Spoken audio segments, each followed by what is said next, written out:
सोचिए, आपने चेहरे पर सिर्फ गोरा दिखने की उम्मीद में एक क्रीम लगाई, कुछ महीनों या सालों के बाद आपको पता चले कि आपकी किडनी खराब हो गई। सुनने में किसी फिल्म की कहानी या काल्पनिक बात लग सकती है, लेकिन महाराष्ट्र से आई खबर यही सवाल खड़ा कर रही है कि क्या खूबसूरती की कीमत अब सेहत से चुकानी पड़ रही है। जांच में एक कथित पाकिस्तानी फेयरनेस क्रीम में मरकरी और लेड जैसे जहरीले रसायन तय सीमा से 752 गुना तक ज्यादा पाए गए। नागपुर में 18 महिलाओं की किडनी प्रभावित होने के बाद मामले ने प्रशासन से लेकर डॉक्टरों तक हड़कंप मचा दिया। एक रिपोर्ट देखिए।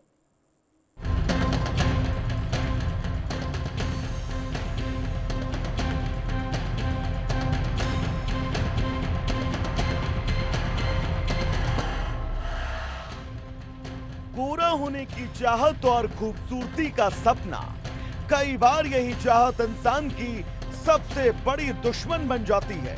महाराष्ट्र में एक ऐसी फेयरनेस क्रीम ने अब स्वास्थ्य विभाग, पुलिस और प्रशासन की चिंताएं बढ़ा दी हैं। नागपुर में पिछले 2 सालों के दौरान 18 महिलाओं की किडनी खराब होने के मामले का संबंध कथित तौर पर पाकिस्तान में बनी गोरी ब्यूटी क्रीम से जोड़ा गया।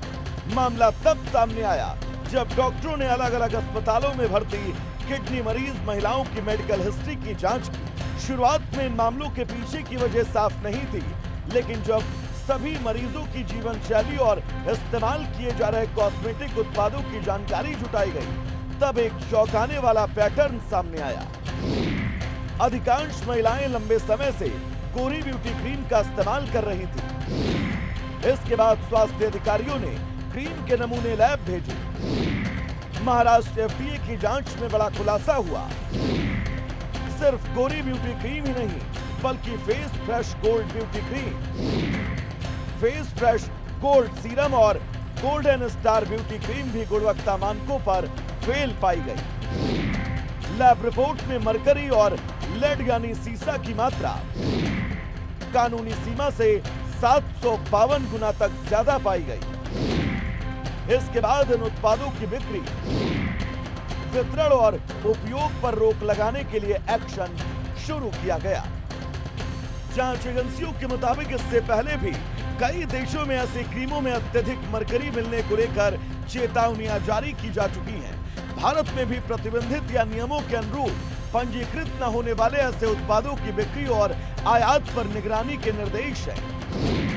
फेयरनेस क्रीम से कैसे खराब होती है किडनी? विशेषज्ञों के मुताबिक मरकरी त्वचा के जरिए शरीर में प्रवेश करता है। इसके बाद ये खून के माध्यम से किडनी तक पहुंचता है और धीरे धीरे वहां जमा होने लगता है। किडनी के फिल्टर यानी ग्लोमेरुली को नुकसान पहुंचाता है। कुछ मामलों में शरीर की प्रतिरक्षा प्रणाली खुद किडनी पर हमला करने लगती है।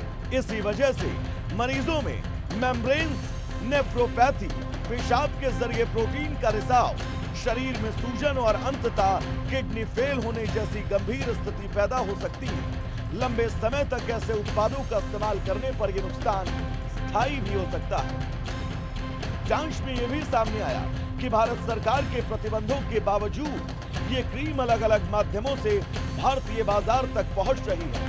आरोप है कि ई-कॉमर्स प्लेटफॉर्म मीशो और सोशल मीडिया के कुछ अनाधिकृत इंस्टाग्राम पेजों के जरिए इसकी बिक्री की जा रही थी। यही नहीं, छोटे शहरों और गांवों तक भी ऐसे उत्पाद आसानी से पहुंच रहे थे।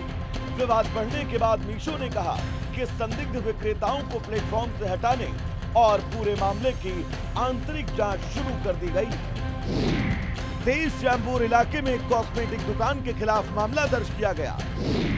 आरोप है कि उसने पाकिस्तान से आयात पर लगे प्रतिबंधों का उल्लंघन करते हुए बड़ी मात्रा में गोरी ब्यूटी क्रीम का स्टॉक रखा और उसकी बिक्री की।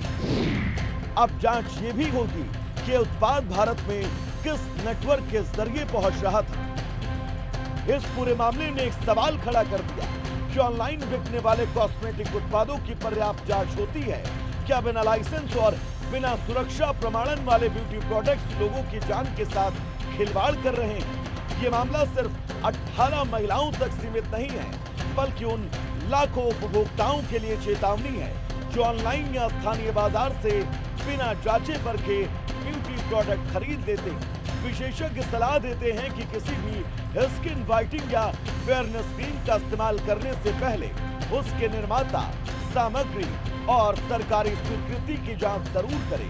क्योंकि कुछ दिनों की चमक अगर जिंदगी पर भारी पड़ जाए तो ऐसी खूबसूरती किसी काम की नहीं। Bureau report, India news.